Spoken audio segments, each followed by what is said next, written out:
The mystery no one talks about. If God is all-powerful, if he created everything and holds the universe in his hands, then why doesn't he just destroy Satan? It sounds simple, doesn't it? A perfect, loving God should have wiped out the source of all evil the moment it appeared. No more suffering, no more temptation, no more darkness creeping into the hearts of humanity. But here's the twist. What if it's not that simple? What if Satan's existence isn't a flaw in the plan, but part of it? What if evil itself serves a purpose? The question no one asks. From the moment we are old enough to understand right and wrong, we are taught that good is good and evil is bad. It's black and white. Heroes and villains. Angels and demons. But the more we dig into this mystery, the more complicated it gets.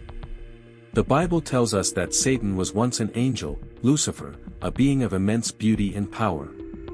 He rebelled against God, and as punishment, he was cast out of heaven. Sounds like the end of the story, right?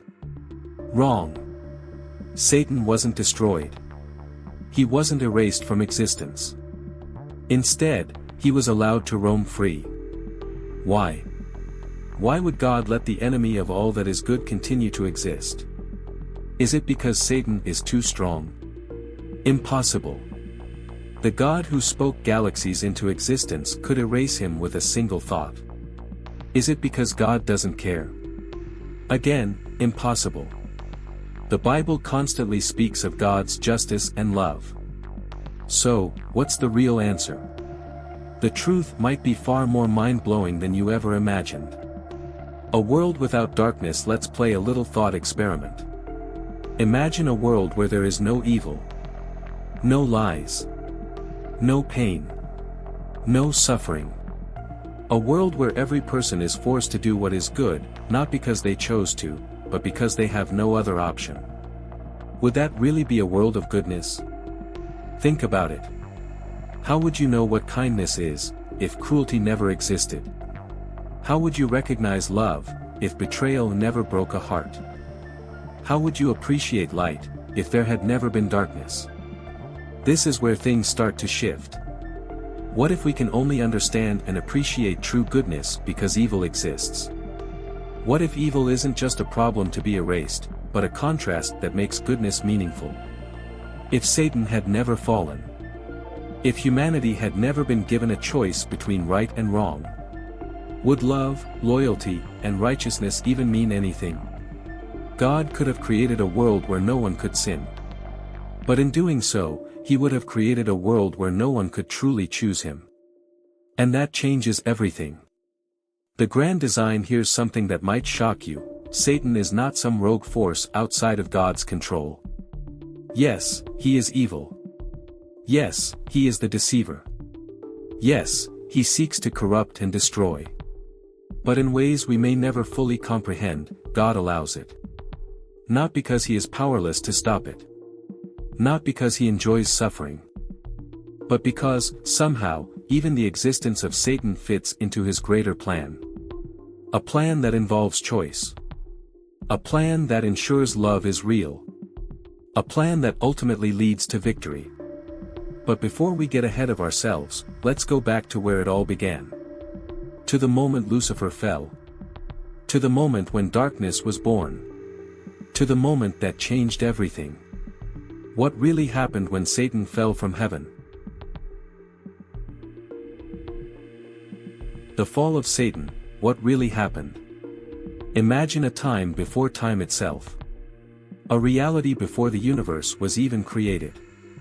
A realm beyond human comprehension, a place where only perfection existed. No pain. No suffering. No sin. And at the center of it all, God. The Almighty. The source of all existence. And yet, even in this divine realm of absolute perfection, something went wrong. One of the most powerful beings in creation, the angel Lucifer, fell. But why? What could possibly corrupt a being who stood in the very presence of God? And more importantly, why didn't God destroy him immediately? Who was Satan before he fell? Before he became the enemy of all that is good, before he became the deceiver, the tempter, the prince of darkness. Satan was something else entirely. His original name? Lucifer. And in the ancient Hebrew texts, his name carried a powerful meaning, the morning star. Lucifer wasn't just any angel, he was a cherub, one of the highest-ranking beings in the heavenly hierarchy. He wasn't a lowly servant. He wasn't just another celestial being among billions. No. Lucifer was magnificent. The book of Ezekiel chapter 28, often interpreted as a reference to Lucifer, describes him like this: "You were the seal of perfection, full of wisdom and perfect in beauty. You were in Eden, the garden of God, every precious stone adorned you, you were an anointed guardian cherub. You were blameless in your ways from the day you were created until wickedness was found in you." Did you catch that? Lucifer was created perfect. So how does something perfect become completely corrupt?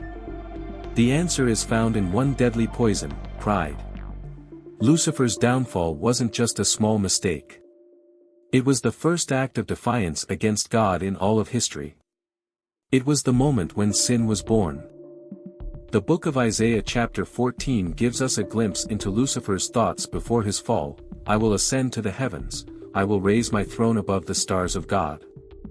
I will sit enthroned on the Mount of Assembly. I will make myself like the Most High." Lucifer didn't just want power. He didn't just want honor. He wanted to be God. It wasn't enough to serve, he wanted to rule. And in that single moment of rebellion, the greatest war in the history of creation began. The book of Revelation chapter 12 describes what happened next. Then war broke out in heaven. Michael and his angels fought against the dragon, and the dragon and his angels fought back. But he was not strong enough, and they lost their place in heaven. The great dragon was hurled down, that ancient serpent called the devil, or Satan, who leads the whole world astray. Picture the scene. Angels clashing in battle. The very fabric of heaven shaking. An insurrection that defied the very creator of the universe. And in the end, Lucifer lost. He and the angels who followed him, 1/3 of all the heavenly hosts, were cast out. Not just removed from their positions. Not just demoted. They were banished from heaven itself. Forever. Why didn't God destroy him? Now here's where things get really interesting. If Satan was so dangerous, if he was so corrupt, if he was now the enemy of all that is good, why didn't God just wipe him out on the spot? He could have. With a single word, Satan could have been erased from existence. But he didn't. And here's why. Because even Satan serves a purpose. Now, that might sound strange. Even offensive. But think about it. Why did God allow Satan to tempt Adam and Eve? Why did he let him roam the earth, testing Job? Why does he still permit him to operate in the world today? Because choice matters.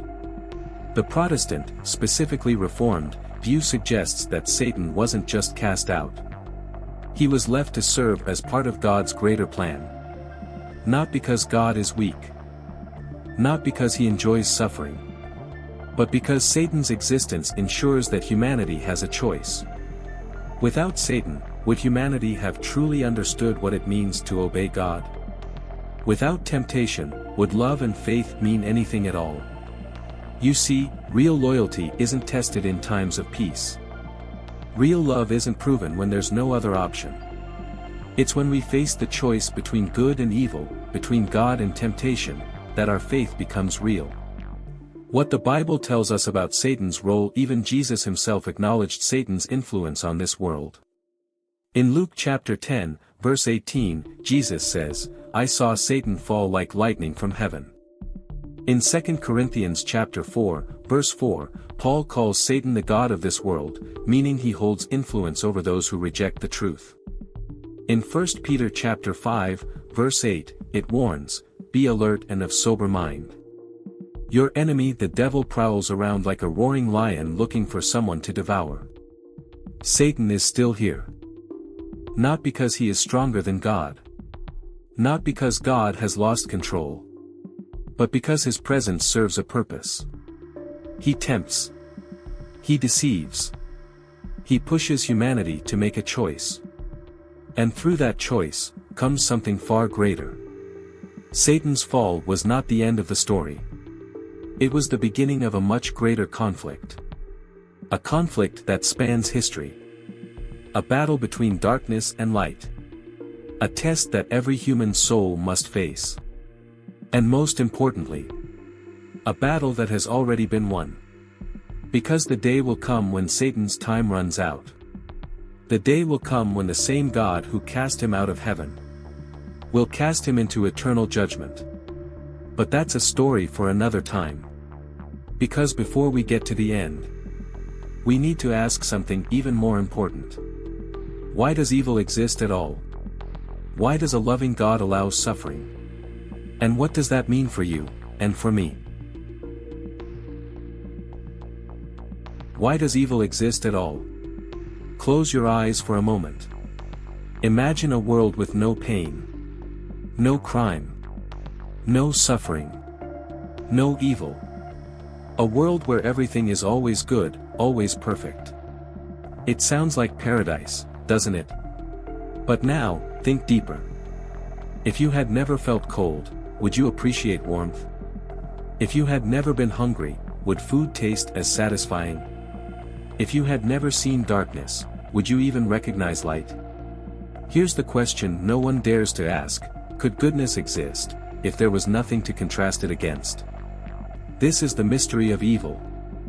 This is why God, in all his wisdom, allows it to remain. Take a moment to think about your favorite movie or book. The best stories, the ones that move us, always follow a pattern. A hero. A villain. A struggle between good and evil. Without conflict, without danger, without hardship, the story wouldn't mean anything. It's the battle that makes the victory powerful. It's the darkness that makes the light shine even brighter. Now, apply this to reality. Could we truly understand goodness, if evil didn't exist? Could we grasp the depth of love, if betrayal had never broken a heart? Could we appreciate honesty, if lies had never been told? God, in his infinite wisdom, did not create evil. But he allowed it to exist. Not as a mistake.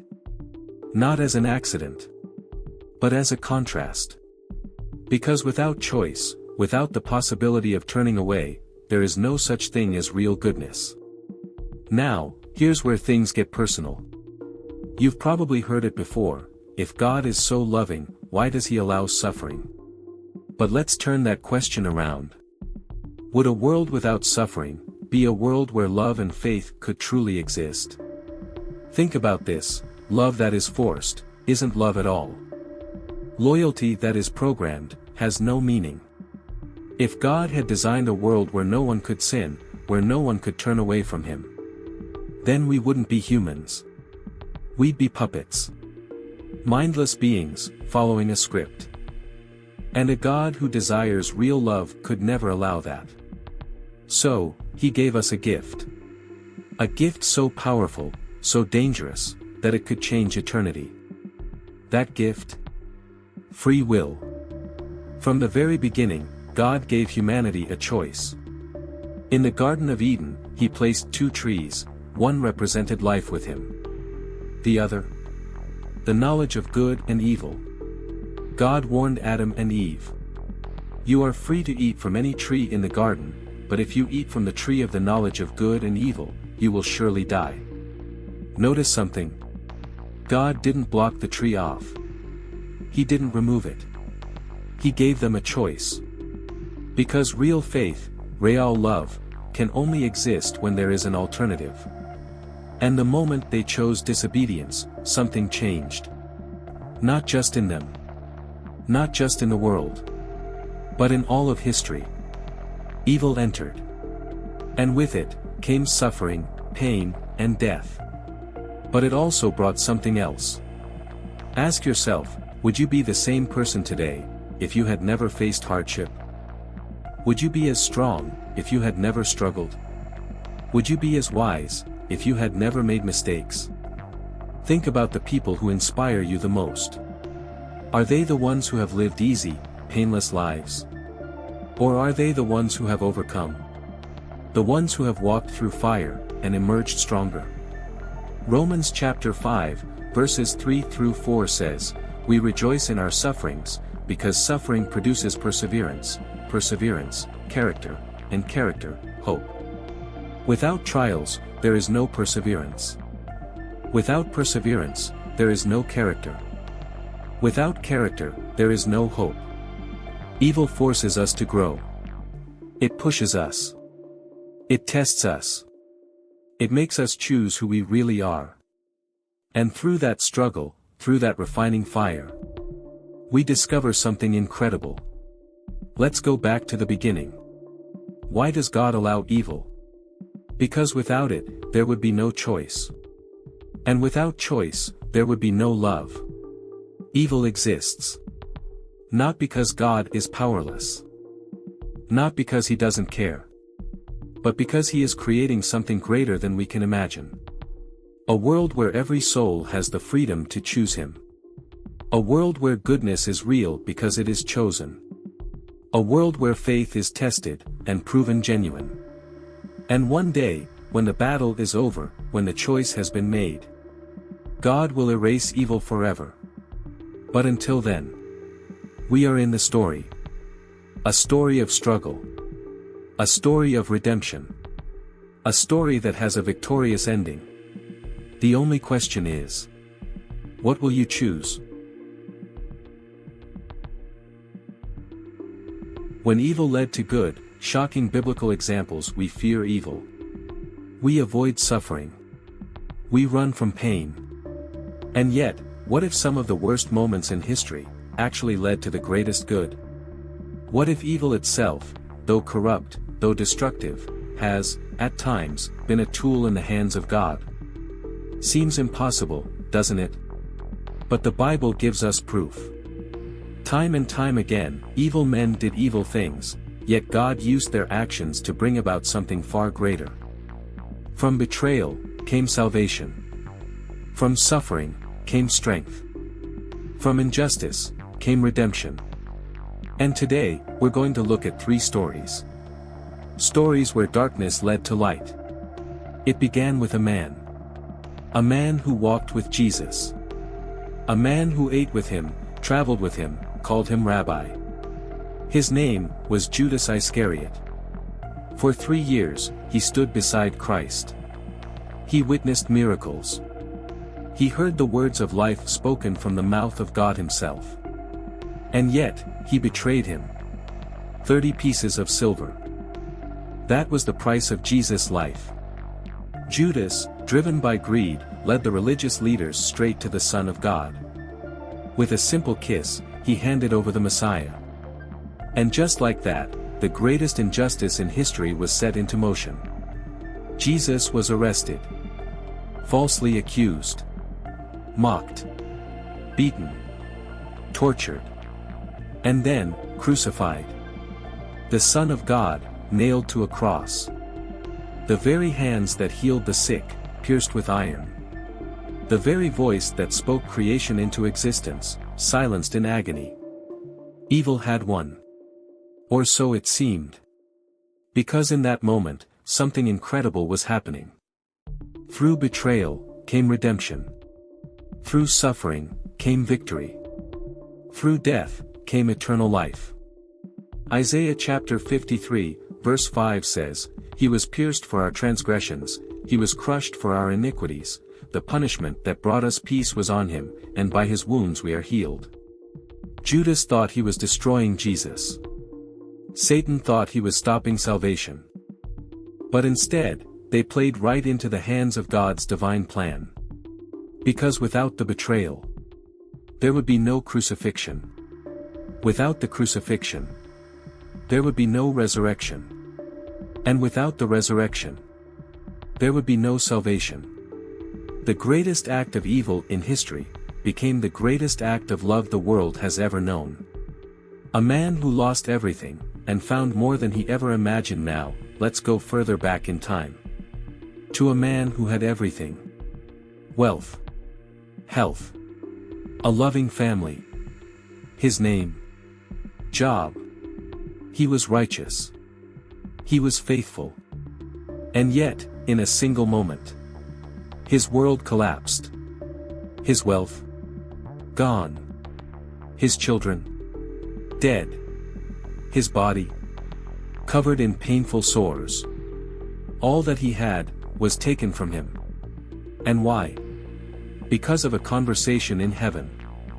In Job chapter 1, Satan appears before God. And he makes an accusation: does Job fear God for nothing? Have you not put a hedge around him and his household? Take away everything he has, and he will surely curse you to your face. So God allows it. Not because he is cruel. Not because he enjoys suffering. But because he knew something. He knew that through this trial, Job's faith would shine even brighter. And sure enough, even in the midst of unimaginable pain, Job refused to turn away from God. He cried out, "Though he slay me, yet I will hope in him." Job 13, verse 15, and because of Job's faith, something incredible happened. God restored him. Everything he lost was returned twofold. But more importantly, Job's relationship with God was deeper than ever before. His suffering was not meaningless. It refined him. It strengthened him. It proved his faith to be unshakable. Evil thought it could break him. But God used it to build something even stronger. The slave who became a savior now. One last story. A young man with big dreams. Dreams of greatness. Dreams of ruling. His name: Joseph. But those dreams, they almost got him killed. His own brothers, the people who should have loved him the most, hated him. Their jealousy burned so hot that they did the unthinkable. They sold him into slavery. From favored son to forgotten prisoner. Years passed. Joseph suffered. He was betrayed, imprisoned, abandoned. But then, something changed. One day, he was pulled from the shadows of a dungeon and placed in front of the most powerful man in the world, Pharaoh himself. And in that moment, everything shifted. Through a series of divine events, Joseph was raised to power. Not as a slave. Not as a prisoner. But as the second most powerful man in Egypt. And years later, when famine struck the land, the very brothers who betrayed him came to him for help. Joseph could have taken revenge. He could have made them suffer. But instead, he forgave them. And then, he spoke words that still shake the world today. Genesis chapter 50, verse 20, "You intended to harm me, but God intended it for good, to accomplish what is now being done, the saving of many lives." The betrayal that should have destroyed him saved nations. Evil thought it had won. But God used everything, even the darkest moments, to fulfill his perfect plan. What do all these stories have in common? Betrayal, pain, loss, suffering, but also redemption, growth, victory. God never causes evil, but he can take even the worst situations and turn them into something far greater than we could ever imagine. So next time you face hardship, next time you wonder why things are falling apart, remember this: the enemy may plan evil, but God, he can turn it into something powerful. Satan as the ultimate test, a divine tool. Temptation. It comes in whispers. It comes in desires. It comes in moments of weakness, when no one is watching. And when it does, it forces you to make a choice. To stand firm, or to fall. To trust God, or to give in to doubt. To walk in light, or to step into darkness. But here's something most people never consider: what if temptation isn't just an obstacle? What if it's a test? A test that, if passed, makes us stronger, wiser, unshakable. And what if Satan himself is the tool being used to refine us? Imagine this: a man stands at the edge of a cliff. On one side, solid ground. On the other, a deadly drop. But here's the thing. If there were no cliff, no danger, no risk, would his decision to stay on safe ground even mean anything? Of course not. Because choice is only real when there's something to choose between. And that's exactly why God allows temptation. He could have made us like robots, programmed to always do good. But instead, He gave us free will. And free will requires choice. Without temptation, obedience has no meaning. Without struggle, faith is never tested. Without the possibility of falling, standing strong means nothing. This is why Satan is allowed to operate. Not because he is an equal force battling God. Not because God enjoys suffering. But because every time we resist temptation, we grow. Every time we choose God over sin, we prove that our faith is real. The first test, the Garden of Eden, it began with a question. A single doubt, planted like a seed. In the Garden of Eden, Adam and Eve had everything. No sickness. No death. No suffering.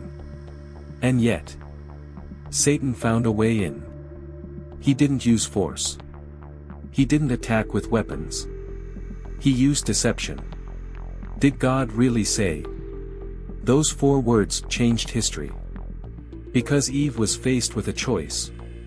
To trust God. Or to believe the lie. She chose wrong. And from that choice, evil spread into the world. But here's the key: God never forced Adam and Eve to obey. He allowed them to be tested. He gave them the power to choose. Because only through choice can love, faith, and obedience be real. The test that strengthens. Think about the strongest people in history. The warriors.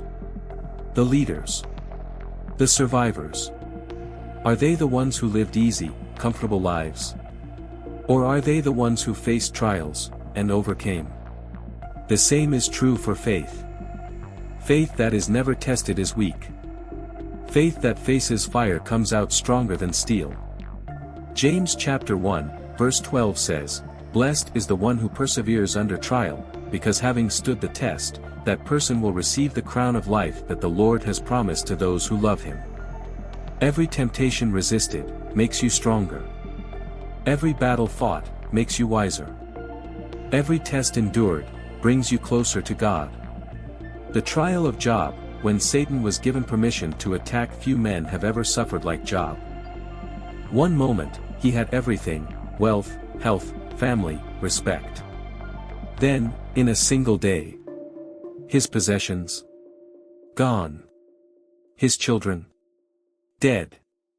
His body covered in disease. And behind it all was Satan. But here's the shocking part: Satan didn't attack Job on his own. He had to ask permission from God. Job chapter 1, verse 12, "The Lord said to Satan, Very well then, everything he has is in your power, but on the man himself do not lay a finger." So Satan went out from the presence of the Lord. Let that sink in. God allowed Job to be tested. Not because he didn't love him.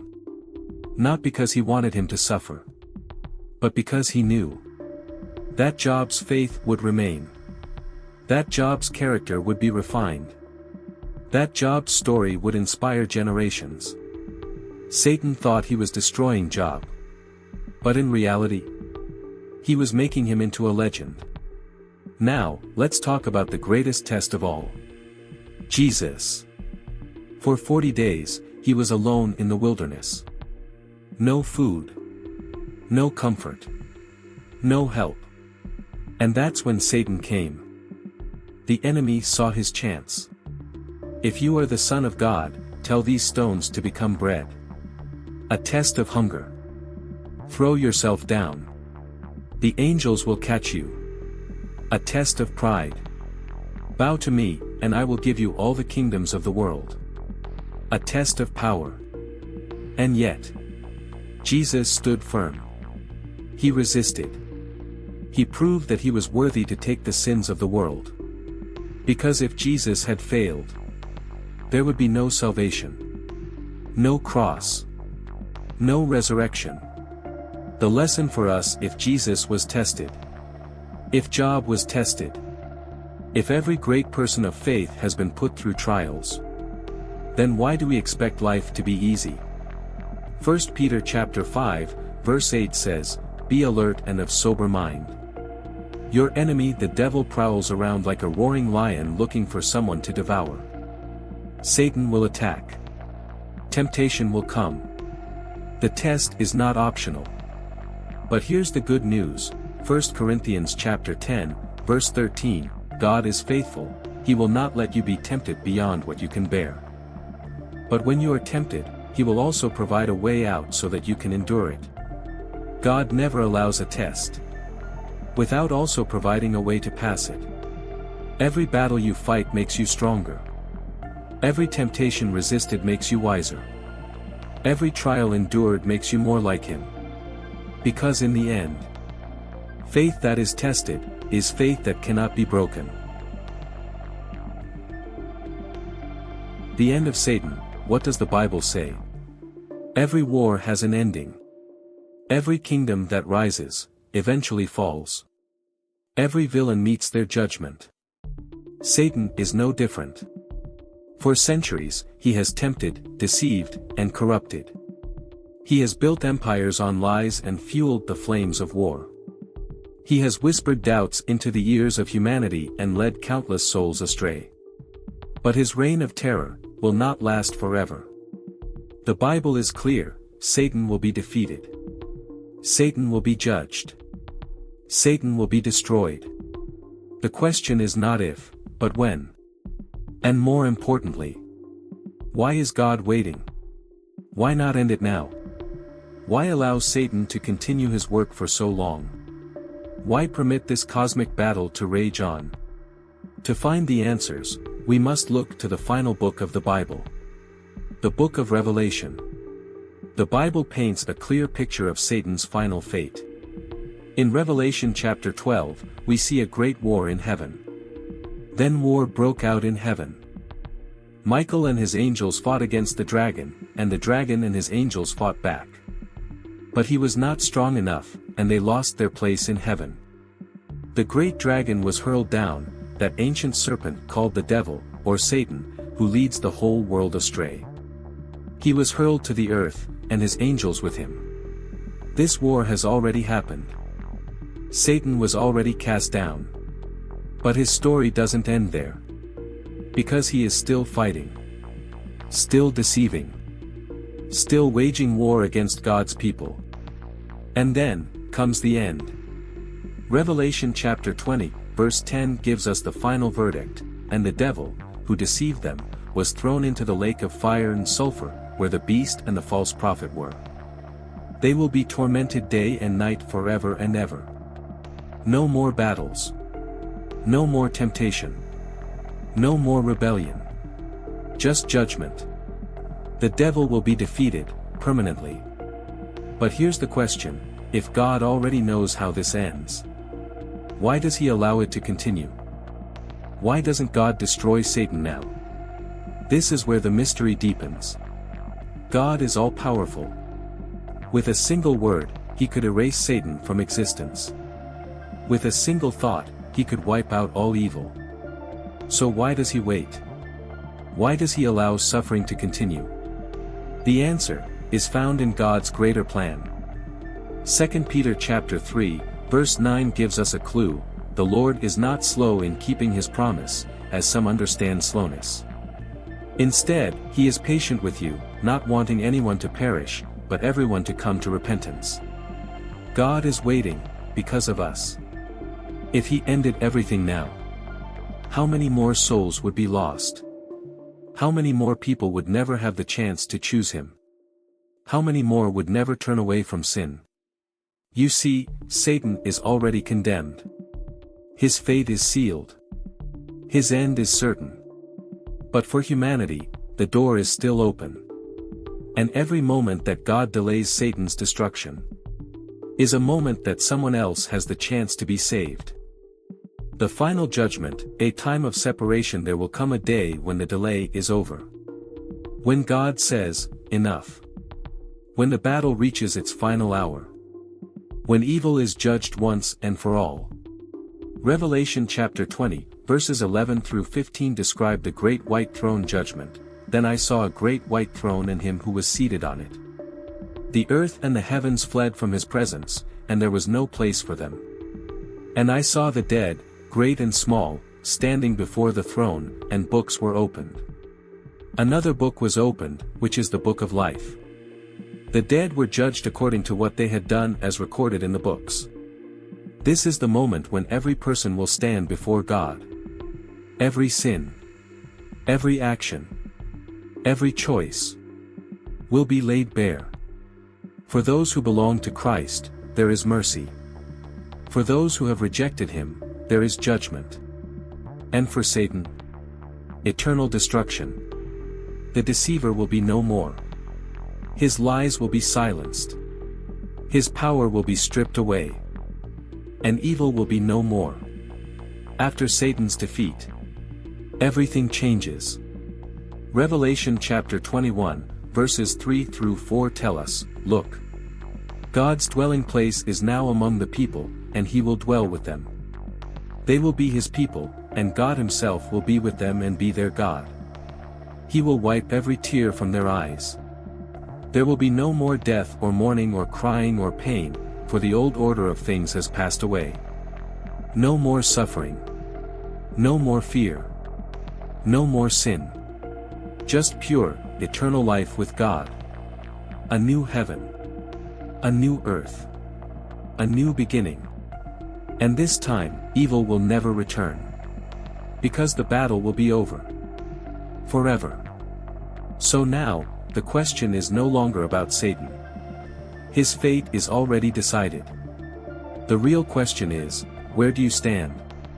Because when that final moment comes, there will only be two sides. The side of truth. And the side of deception. There will be no middle ground. No second chances. No escape. The war is coming to an end. The only question is, which side will you be on? The ultimate truth, what does it all mean? We've traveled through history. We've seen the war in heaven. We've uncovered the purpose of suffering. We've witnessed the final fate of Satan himself. And now, we come to the ultimate truth. The truth that changes everything. The truth that redefines how we see good and evil. The truth that has been hidden in plain sight all along. And it starts with this: evil is not out of control. Look around. Wars. Corruption. Pain. Injustice. It's easy to believe that evil is winning. That darkness is spreading, unchecked. That Satan has more power than ever before. That the world is spinning out of God's control. But let's go back to what we've learned. Who had to ask permission before he touched Job? Satan.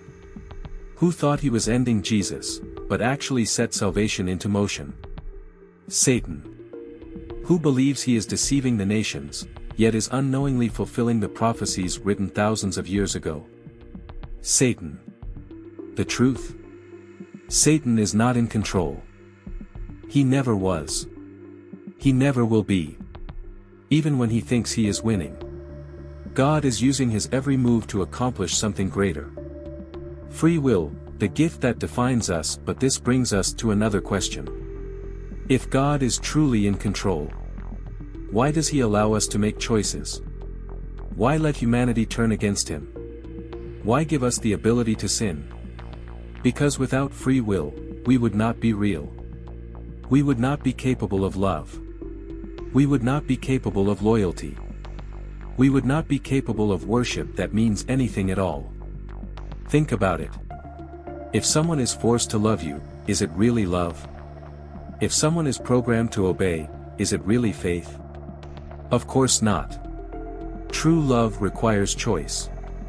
True obedience requires sacrifice. True faith requires testing. And that's why God allows free will. Not because He wants us to fail, but because He wants us to choose Him. God uses even evil for good. This is the most mind-blowing part of it all. God never created evil, but He does use it. Time and time again, we've seen it. Judas betrayed Jesus, but that led to the cross. Job suffered, but his faith became unbreakable. Joseph was sold into slavery, but that saved nations. The enemy plans destruction, but God turns it into redemption. The enemy brings pain, but God transforms it into strength. The enemy whispers lies, but God uses those very lies to reveal His truth. Even the worst that Satan can do, God bends it toward His will. What this means for you. So now, let's make this personal. You will face trials. You will be tempted. You will go through storms. But here's what you must remember, Romans chapter 8, verse 28, and we know that in all things, God works for the good of those who love Him, who have been called according to His purpose. All things.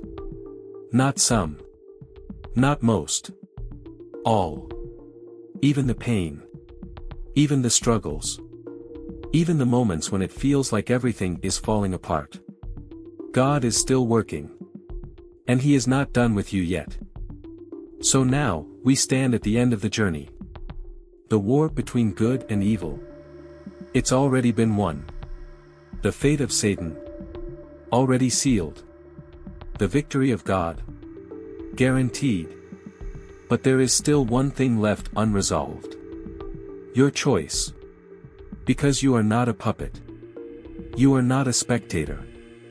You are a participant in this story. The forces of darkness are real. But so is the light. Satan is real. But so is God. And now, you must choose. Because in the end, there are only two sides. And no one can stand in the middle.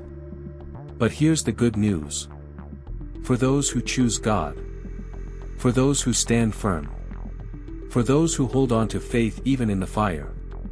Revelation chapter 21, verse 7, those who are victorious will inherit all this, and I will be their God, and they will be my children. No more pain. No more suffering. No more darkness. Just life. Eternal. Unshakable. Glorious. This is the ending God has written. And the invitation is still open. The only question is, will you accept it? The final word, what comes next? And so, we reach the end. Or is it just the beginning? We've walked through the mysteries of good and evil. We've uncovered Satan's rise, his rebellion, and his inevitable fall. We've seen how suffering, temptation, and trials are not pointless, but part of something greater. And now, one question remains. What happens next? Not just in the grand story of the universe. Not just in the final battle between light and darkness. But for you. Because the story isn't over yet. The battle isn't finished. And you're still in it. Let's pause for a moment. Think about the last 24 hours of your life. What did you do? What did you think about? What did you worry about? Now, ask yourself this, 100 years from now. 1,000 years from now. Will any of it matter? The world as we know it is temporary. The battles we fight are temporary. The struggles, the victories, the losses, the pain, temporary. But what comes next? That's forever. And that's why this decision, your decision, matters more than anything else. Two destinies, one choice, we've seen it. One path leads to life. A life beyond pain. A life beyond fear. A life where God Himself wipes away every tear. And the other? The path of deception. A path where sin and rebellion lead to a final, eternal separation from God. Revelation chapter 22, verses 12 through 13, Look, I am coming soon. My reward is with me, and I will give to each person according to what they have done. I am the Alpha and the Omega, the first and the last, the beginning and the end. In the end, it doesn't matter how much wealth we gained. It doesn't matter how many awards we won. It doesn't matter how much power we held. The only thing that matters is where we stand when this story comes to a close. Because once that final page is turned, there are no rewrites.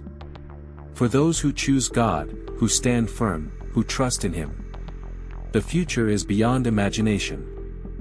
Revelation chapter 21, verses 1 through 4, Then I saw a new heaven and a new earth, for the first heaven and the first earth had passed away. And I heard a loud voice from the throne saying, Look! God's dwelling place is now among the people, and He will dwell with them. They will be His people, and God Himself will be with them and be their God. He will wipe every tear from their eyes. There will be no more death or mourning or crying or pain, for the old order of things has passed away. No more suffering. No more fear. No more separation. Just eternal joy in the presence of the one who created us, the one who fought for us, the one who loved us enough to give us a choice. So now, the choice is yours. Satan's story is already written. His fate is already sealed. His war is already lost. But your story? That's still being written. Deuteronomy chapter 30, verse 19, I have set before you life and death, blessings and curses. Now choose life, so that you and your children may live. This is your moment. This is your call. This is your choice. Evil is real. Satan is real.